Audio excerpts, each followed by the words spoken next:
So hi guys, welcome to my vlog. So shoutout po sa lahat ng mga followers and friends sa Pilipinas at dito sa ibang bansa. Ayan, shoutout po sa mga OFW dito sa Saudi Arabia na nakakaranas ng taglamig ngayong starting yesterday ay taglamig na, and kaya nga ito mga loads yung aking kasuotan today. And papasok tayo sa trabaho. So kailangan natin ng panglaban sa lamig. Ito nga yung napakakapal kong suot At syempre meron tayong pantalokbong. Kasi mamaya pag out natin sa trabaho ay napakalamig. Actually so ngayon ay alas 2 ng hapon, pero malamig dito sa Saudi Arabia. Sa iba't ibang bahagi ng Saudi Arabia ay malamig ngayon kahit alas 2 ng hapon. So ito yung suot ko mga loads kasi yesterday ay napakalamig talaga yung panahon. Paglabas ko sa trabaho, bigla akong nagtaka. Grabe, sobrang lamig sa labas. And starting na pala yung mga loads, pangalawang araw kahapon and pangatlong araw ngayon ng tiglamig dito sa iba't ibang bahagi ng Saudi Arabia. So ito yung suot ko mga loads, napakakapal nito.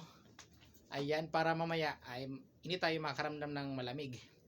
So I'm sure yung mga kasamahan kong ibang lahi ngayon ay may mga jacket na rin sila kasi kahapon and nung nakaraan ay grabing expression nila sa lamig, kasi di ba yung ibang lahi ay medyo takot yun sa malamig na panahon. Kaya nung isang araw at kahapon ay sila talaga yung, alam niyo yung pag makasalubong mo ibang lahi, nakaganon talaga sila kasi sobrang lamig. So kahit ako nga kahapon ay talagang lamig na lamig ako, hindi ako lumabas na walang ganito. Kaya lumabas ako kahapon, bumalik ko sa taas at nagbihis at nagsuot ng ganito kasi sobrang lamig. And ngayon mga lods, ito na yung ating attire. Grabe, panlaban talaga sa lamig yung ating tirada. Kaya shout out po sa mga OFW dito sa Saudi Arabia. Ayan, saan man panig ng Saudi Arabia ay shout out po.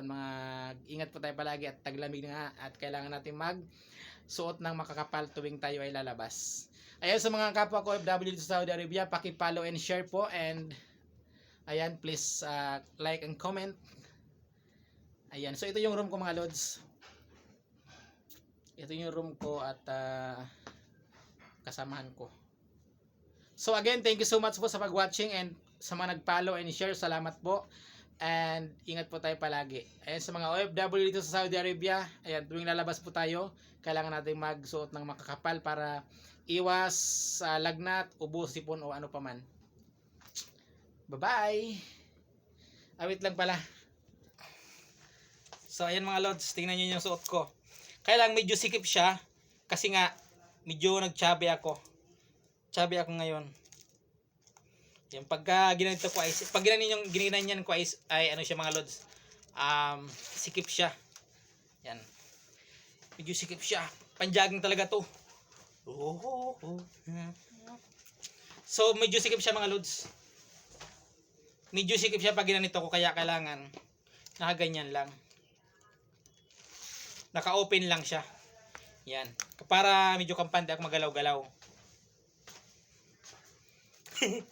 So again, thank you so much po mga lods, and wag po natin kalimutan mag-follow kay Idol Cup. Shoutout again sa mga friends natin sa Pilipinas at dito sa ibang bansa, especially dito sa Saudi Arabia. Shoutout mga ka-OFW, please follow and share. Bye-bye.